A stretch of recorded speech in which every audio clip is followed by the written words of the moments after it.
పల్నాడు జిల్లా వినుకొండలో ప్రభుత్వ పాఠశాలల్లో తాగునీటి సమస్య తీవ్ర రూపం దాల్చింది. నాడు నేడు కార్యక్రమంలో ఏర్పాటు చేసిన ఆర్వో ప్లాంట్లు పనిచేయక అలంకారప్రాయంగా మారి అమర్చిన ఏడాదికే మరమ్మతులకు గురై ప్రస్తుతం ఎక్కువ చోట్ల నిరుపయోగంగా కనిపిస్తున్నాయి. శుద్ధమైన తాగునీరు అందక విద్యార్థులు ఇబ్బందులు పడుతున్నారు.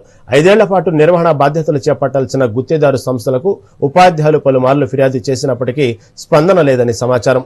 కనీసం వేసవి సెలవుల సమయంలో అయినా ప్రభుత్వం ఈ ప్లాంట్లను మరమ్మతు చేస్తే వచ్చే విద్యా సంవత్సరంలో విద్యార్థులకు రక్షిత తాగునీరు అందే అవకాశం ఉందని స్థానికులు ఆశాభావం వ్యక్తం చేస్తున్నారు.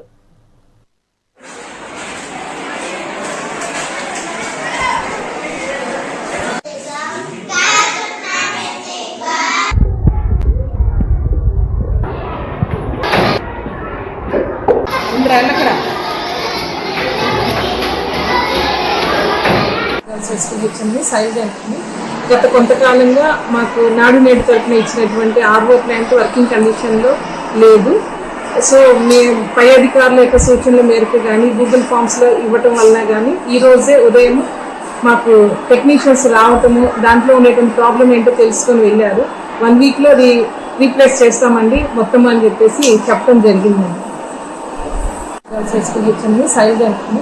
గత కొంతకాలంగా మాకు నాడు నేడు తరఫున ఇచ్చినటువంటి ఆర్వో ప్లాంట్ వర్కింగ్ కండిషన్లో లేదు.